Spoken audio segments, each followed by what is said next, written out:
Aby som preložil, Žoko chcel povedať, že my sme veľmi šťastní a oslavujeme a chceli by sme vám poďakovať. Pri tej príležitosti my si dáme takúto tortičku. 7000 Súken mala.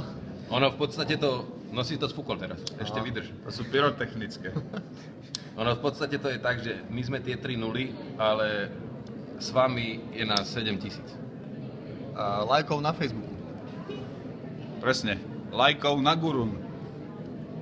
Z lajkov na gurun. No a teraz fúkajte aj vy, aj my a ďakujeme. A sme si to zapalili, aby sme to sfúkli. Krásne. Buďte s nami, pridáme nulu, všimnete si. Vy pridajte nulu. Koľko má Polnišova lajkov? Máme čo robiť. Ona je nula, či čo? Nie, ona má hrozne veľa. Ne, ale že keď nám nulu predajú, tak to bude 70. To som dieťa. To vieme.